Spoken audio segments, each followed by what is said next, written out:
मुद्दों की भरमार रही। बीजेपी ने भरपूर कोशिश की कि राष्ट्रीय मुद्दों पर, अंतर्राष्ट्रीय मुद्दों पर जो सरकार की नीतियां रहीं उसके आसपास चुनाव रहे। लेकिन जो इंडिया अलायंस की पार्टियां थी, खासकर वो पार्टियां जो रीजनल पार्टियां हैं, उन्होंने लोकल मुद्दों को, स्थानीय मुद्दों को चुनावों पर भुनाने की कोशिश की। उनको लगता था कि उसके ज़रिए वो बीजेपी को ज़्यादा आसानी से घेर पाएंगे। बीजेपी के स्थानीय नेताओं, सांसदों की कमियों को गिनाने की बात विपक्षी नेताओं ने अपने प्रचार के दौरान की। बीजेपी ने पलटकर कांग्रेस के ऊपर भरपूर तरीके से हमला किया। कांग्रेस की नीतियों में क्या क्या नुकसान हुआ है बीते 75 सालों में, ये प्रधानमंत्री ने, अमित शाह ने बार बार गिनाया। इसी तरीके से कांग्रेस पार्टी के नेता संविधान की बात कहकर प्रधानमंत्री मोदी को और उनकी नीतियों को घेरते रहे। तो मुद्दे जो रहे, उन मुद्दों का जनता पर कितना असर होता है? क्या जनता, क्या वोटर पहले ही मन बना लेता है, या जो प्रचार के दौरान मुद्दे उठाए जाते हैं, उछाले जाते हैं, डिबेट कराए जाते हैं, उसके ज़रिए मूड बनाता है? तो हमने सोचा कि एक्सपर्ट से पूछते हैं, जो सालों साल से राजनीति कवर करते आ रहे हैं, वो विशेषज्ञ क्या कहते हैं इस तरह के चुनावी मुद्दों के बारे में। तो सबसे पहले सुनते हैं वरिष्ठ पत्रकार नीरजा चौधरी की राय। उनसे हमने यही पूछा कि इन चुनावों में कौन से मुद्दे हैं जो जनता को पसंद आए होंगे और जनता जिस पर वोट कर सकती है। सुनते हैं नीरजा चौधरी जी की राय। इस चुनाव में कई मुद्दे सामने आए हैं। विपक्ष की तौर से बेरोजगारी, महंगाई और सरकार की तरफ से उनकी उपलब्धियां, लेकिन निर्णायक मुद्दा एक ही है, नरेंद्र मोदी। क्या 10 साल के बाद भी जनता उन्हें चाहती है? क्या ये विपक्ष की कमजोरी है या पक्ष की मजबूती, या दोनों? देखिए, अगर देखा जाए तो कुल मिला के नरेंद्र मोदी ही, उनकी शख्सियत, उनकी लीडरशिप, उसी के इर्द गिर्द घूमा है चुनाव। कई कोशिशें हिंदू मुस्लिम करने के, शुरुआत में हिंदू मुस्लिम नहीं था, हिंदू मुस्लिम करने की कोशिश की गई। क्या उसका असर हुआ है? कितना असर हुआ है ये देखने लायक चीज होगी जब रिजल्ट्स आते हैं। लेकिन ओवरऑल सेंट्रल थीम जो रहा है वो नरेंद्र मोदी के इर्द गिर्द ही घूमा है। सेंट्रल फैक्टर मोदी ही है। लोग उन्हें चाहते हैं, उनको और टाइम देना चाहते हैं, थर्ड टाइम देना चाहते हैं, या लोग उनको नहीं चाहते? क्या मोह भंग हो रहा है उनसे? ये शुरुआत हो गई है क्या? ये रिजल्ट्स हमें ये इशारे करेंगे कि जनता के मन में क्या है। क्या लोग उब गए हैं, नया चेहरा चाहते हैं? ये सब 4 तारीख को पता लगेगा। प्रधानमंत्री मोदी का ये तीसरा कार्यकाल होगा अगर चुनाव जीत जाते हैं और उनकी पार्टी जीत जाती है तो एक बहुत बड़ा फैक्टर इस चुनाव में रहा मोदी फैक्टर, कि मोदी रहेंगे या मोदी को हटाया जाए। विपक्ष ने पूरा कैंपेन ही यही बनाया कि मोदी को हटा देना है।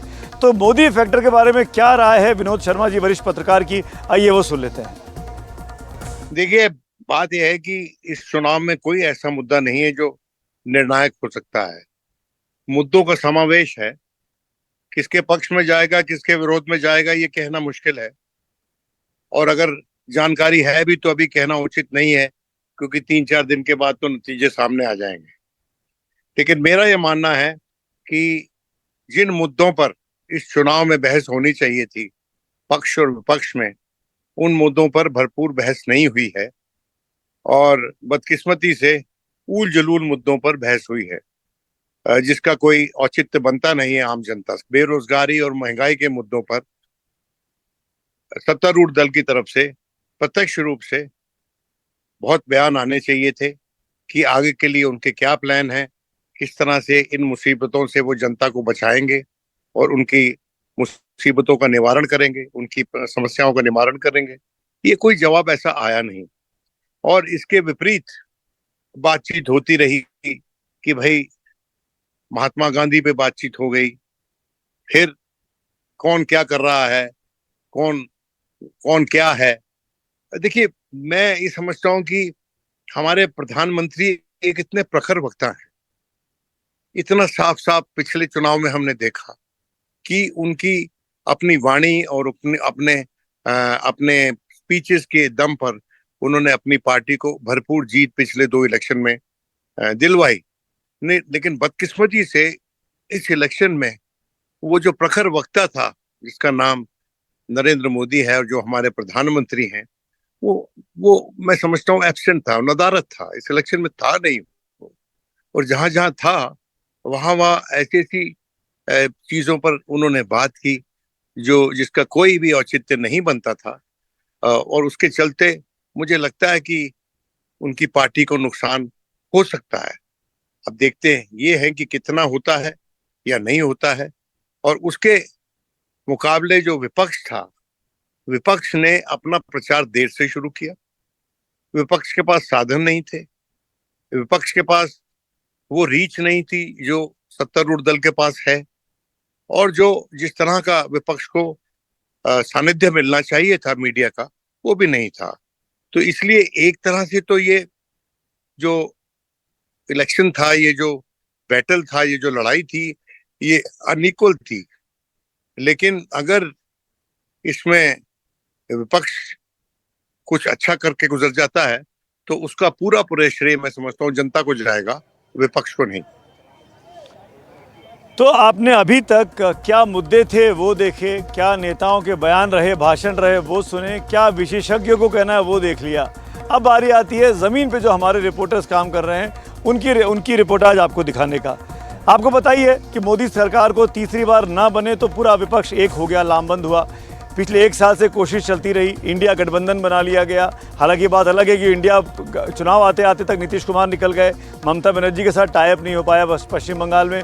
तो ऐसे कई जगह रहे जहां पर कहने को तो गठबंधन की पार्टियां थी, पर अलग अलग राज्यों में आमने सामने लड़ रही थी। जैसे पंजाब में लड़ रही थी कांग्रेस और आप, जैसे केरल में लड़ रहे थे कांग्रेस और लेफ्ट। तो ये गठबंधन कहने को तो इंडिया गठबंधन रहा, लेकिन अलग अलग राज्यों में लड़ता भी रहा। तो राज्यवार स्थिति पर बात करते हैं। सबसे पहले आपको ले चलूँगा उत्तर प्रदेश। उत्तर प्रदेश एक ऐसा राज्य था जहां पर इंडिया गठबंधन का असर दिखा। उत्तर प्रदेश की शुरुआत इसलिए भी कर रहा हूं कि मैं इस वक्त काशी में हूं और ये तो दुनिया की धार्मिक राजधानी है। उत्तर प्रदेश का महत्वपूर्ण हिस्सा है, खुद प्रधानमंत्री की कॉन्स्टिट्यूंसी है। तो यूपी में कांग्रेस और सपा के बीच अलायंस हुआ, बड़ी अंडरस्टैंडिंग के साथ 63 और 17 सीटें आपस में बटी और उस पर चुनाव भी लड़ा जा रहा है। एक सीट समाजवादी ने अपने हिस्से की तृणमूल कांग्रेस को भी दे दी, ललितेश त्रिपाठी को। तो 62, 17 और 1 सीटों पर चुनाव यहाँ पर इंडिया गठबंधन लड़ रहा है। लेकिन इस चुनाव के दौरान मायावती का भी एक फैक्टर है। बीएसपी ने अपने कैंडिडेट्स कई जगह पे खड़े किए, कई सीटों पे खड़े किए और उन्होंने मुकाबले को त्रिकोणीय कर दिया है। तो कैसा रहा ये उत्तर प्रदेश का चुनाव पूरा गणित? 13 सीटों पर मतदान तो 1 तारीख को होने वाला है, लेकिन 67 सीटों पर मतदान हो चुका है। तो एक ओवरऑल नजर डालते हैं मेरे सहयोगी हिमांशु शेखर की इस रिपोर्ट पर। देखिए, उत्तर प्रदेश जो राजनीतिक तौर पर सबसे महत्वपूर्ण प्रदेश है, वहां पर इस बार बहुत दिलचस्प चुनावी लड़ाई है। यहाँ पर जहाँ जहाँ भी हमने ग्राउंड रिपोर्टिंग की, हमने देखा है कि अधिकतर संसदीय क्षेत्रों में इस बार 2019 के लोकसभा चुनावों के मुकाबले जो क्षेत्रीय समीकरण हैं, जो राजनीतिक समीकरण हैं, जो जातीय समीकरण हैं और जो धार्मिक समीकरण हैं, वो बिल्कुल अलग हैं। और इसकी वजह से चुनाव जो है इस बार बेहद दिलचस्प हो गया है।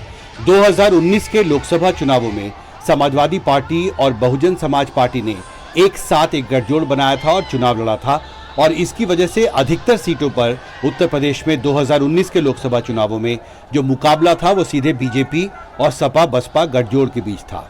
लेकिन इस बार बसपा अकेले चुनाव मैदान में है और समाजवादी पार्टी ने कांग्रेस के साथ हाथ मिलाया है। और इसकी वजह से जहां जहां भी हमने अलग अलग लोकसभा सीटों पर जाकर रिपोर्टिंग की है, हमने देखा है कि कई जगहों पर बीजेपी को इसका फायदा मिलता दिख रहा है, क्योंकि अधिकतर सीटों पर जो मुकाबला पिछली बार बीजेपी और सपा बसपा के बीच था सीधे तौर पर, वो इस बार त्रिकोणीय मुकाबला हो गया है। और जहां जहां भी गैर भाजपाई वोट बट रहे हैं, वहां पर बीजेपी को इस बार उसका चुनावी फायदा मिलता दिखा है अलग अलग लोकसभा सीटों पर। दूसरी महत्वपूर्ण बात यह है कि ये पहला मौका है जब समाजवादी पार्टी और कांग्रेस ने लोकसभा चुनावों में एक साथ गठजोड़ बनाया। इससे पहले 2017 में जो उत्तर प्रदेश में विधानसभा के चुनाव हुए थे, उसमें पहली बार सपा और कांग्रेस ने एक साथ चुनाव लड़ा था, लेकिन इसके अच्छे नतीजे नहीं आए थे और दोनों पार्टियों को काफ़ी नुकसान हुआ था। तो इस बार देखना बहुत महत्वपूर्ण होगा कि जो 2024 के लोकसभा चुनाव में सपा और कांग्रेस ने एक साथ हाथ मिलाया है, वो बीजेपी को कितनी कड़ी टक्कर इस बार दे पाते हैं। और जो बसपा फैक्टर है, जो कई सीटों पर काफ़ी महत्वपूर्ण माना जा रहा है, इस बार बहुजन समाज पार्टी का क्या परफॉर्मेंस रहता है। तो उत्तर प्रदेश की रिपोर्ट आपने हिमांशु की देखी। अब आपको पड़ोसी राज्य उसके बिहार लिए चलते हैं। बिहार में भी इंडिया गठबंधन एकता के साथ लड़ा, मजबूती के साथ लड़ा। कांग्रेस और आरजेडी एक प्लेटफॉर्म पे थे, साथ में लेफ्ट पार्टियां भी उनके साथ हैं, और वहीं उनका मुकाबला एनडीए से है। उसमें बीजेपी, जेडीयू और एलजेपी का गठबंधन आपस में है। पिछली बार 40 में से 39 सीटें एनडीए जीता था, सिर्फ एक सीट विपक्ष के पास आई थी। इस बार विपक्ष का बहुत दावा है, तेजस्वी यादव बार बार कह रहे हैं कि इस बार बीजेपी की स्थिति और जेडीयू की स्थिति हम खराब कर देंगे।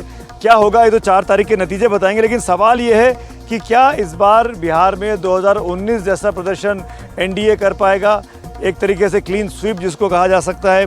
और सवाल ये भी है कि नीतीश कुमार ने जिस तरीके से पलटियां मारी हैं, यू टर्न किया है, 2 बार यू टर्न किया है, वो पूरा 360 डिग्री हो गया है। तो नीतीश कुमार की पार्टी का और नीतीश कुमार के अपने भविष्य का क्या होने वाला है, इन्हीं तमाम मुद्दों को तलाशती हुई मेरे सहयोगी मनीष कुमार की ये रिपोर्ट देखते हैं। 7वें चरण के लिए बिहार में भी आज प्रचार का काम थम गया। इस प्रचार की सबसे बड़ी बात यह रही कि बिहार में इस बार मुख्य मुकाबला नरेंद्र मोदी के नेतृत्व वाले एनडीए और तेजस्वी यादव के नेतृत्व वाले महागठबंधन के बीच रहा।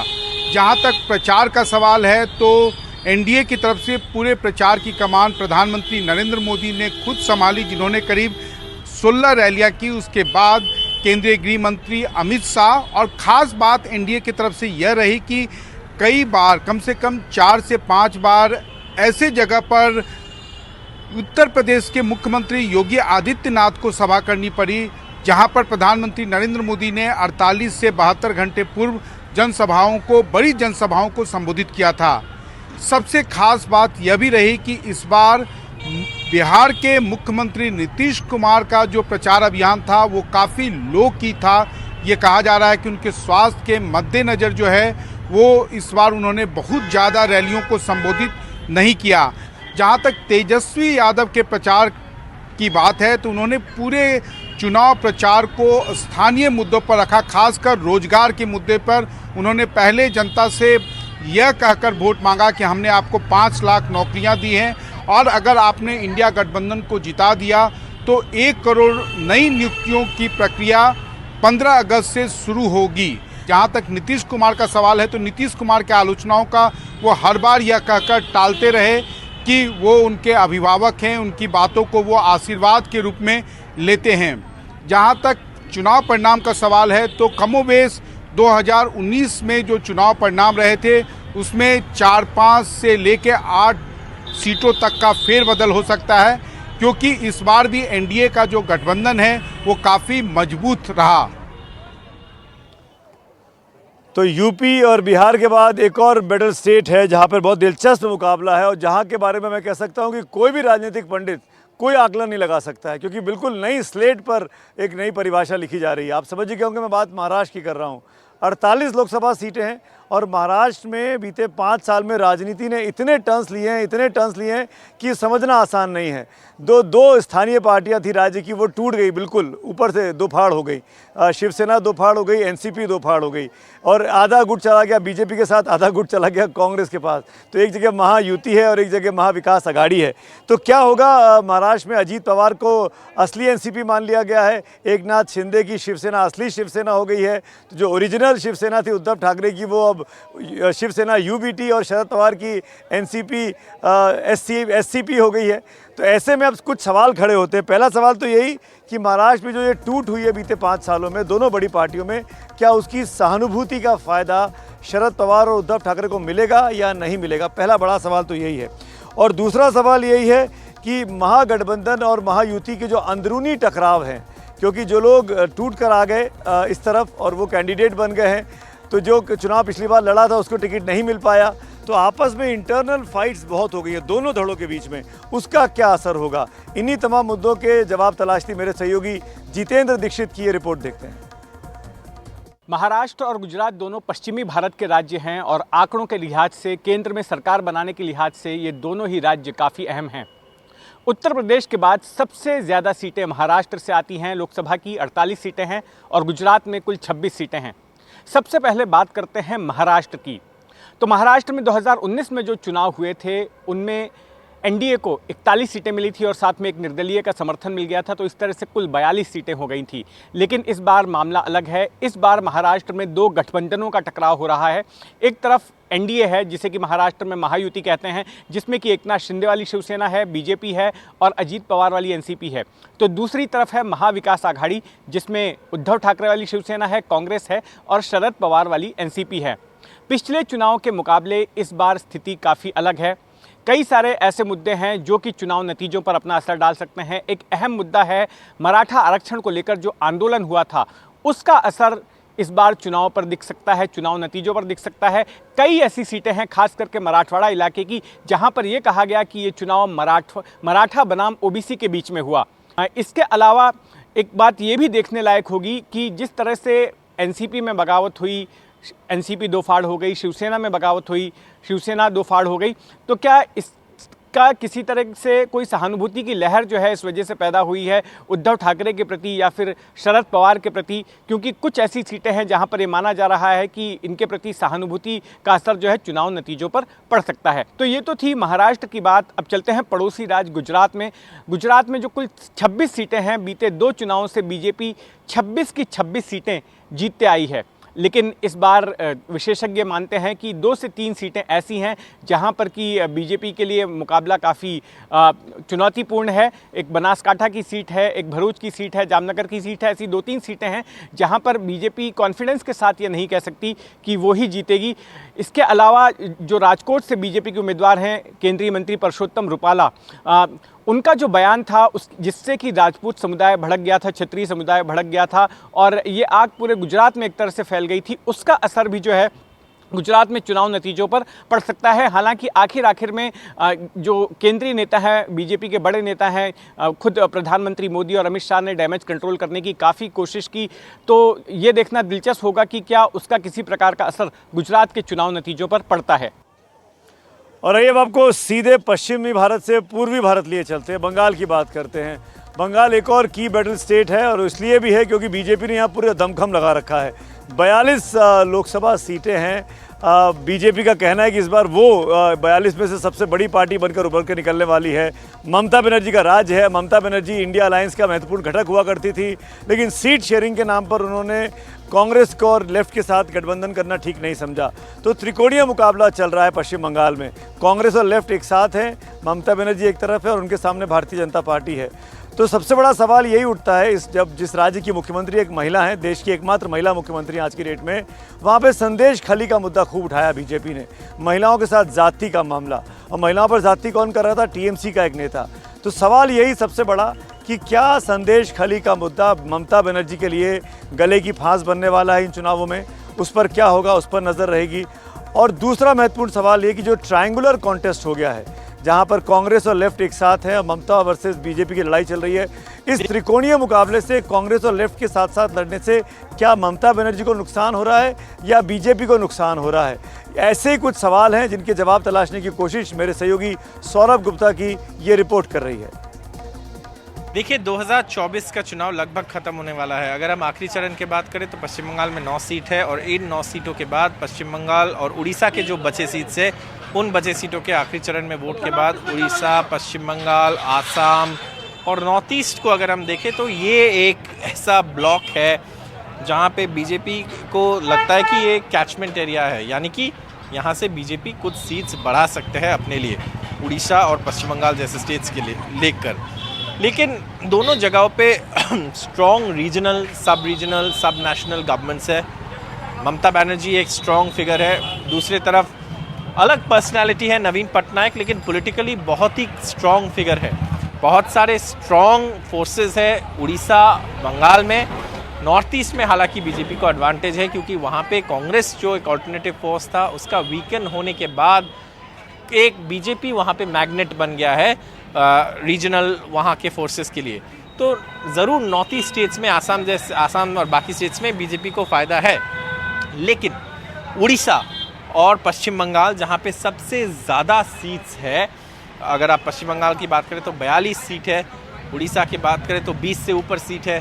तो इन जगहों पे काफ़ी कठिन लड़ाई है बीजेपी के लिए और अगर बीजेपी आगे बढ़ना चाहते या 2019 की जो परफॉर्मेंस है उससे बेहतर करना चाहते हैं, परफॉर्म करना चाहते हैं, तो इन राज्यों में उनको और बेहतर परफॉर्म करना पड़ेगा।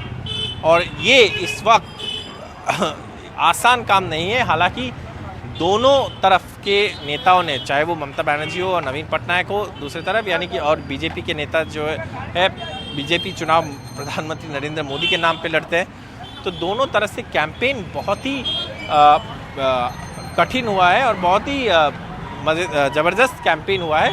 लेकिन अब सब कुछ वोटर के हाथ में है और वोटर क्या तय करेगा ये तो 4 जून को ही पता चलेगा। और ये बात करते हैं दक्षिणी भारत की। दक्षिणी भारत इस बार भारतीय जनता पार्टी ने वहाँ बहुत फोकस किया है। तमिलनाडु हो जाए, कर्नाटक हो जाए, आंध्र प्रदेश हो जाए, तेलंगाना हो जाए, बीजेपी को इस बार बहुत सी उम्मीदें हैं कि इन राज्यों में उसकी कई संख्या में सीटें बढ़ने वाली हैं। कर्नाटक में तो बीजेपी पहले कई बार कमल खिला चुकी है। पिछली बार तो 28 में से 25 सीटें बीजेपी जीती थी, एक उसके सहयोगी के पास गई थी। कर्नाटक का चुनाव इस बार बहुत दिलचस्प हो गया। बीजेपी की जो सहयोगी पार्टी है जेडीएस, उसके नेता एचडी देवेगौड़ा के पोते प्रज्वल रेवन्ना का मामला इन चुनावों के बीच में बहुत गर्म हुआ। प्रज्वल रेवन्ना सांसद हैं, फिर चुनाव लड़ रहे हैं। प्रधानमंत्री मोदी ने उनके लिए चुनावी सभा भी की थी, लेकिन बाद में ये पता लगा कि उन पर हज़ारों सैकड़ों महिलाओं ने प्रताड़ना का आरोप लगाया। वो प्रज्वल रेवन्ना वापस लौटे हैं। प्रज्वल रेवन्ना का मामला कितना बीजेपी को कर्नाटक में परेशान करेगा, उस पर हमारी नज़र रहेगी।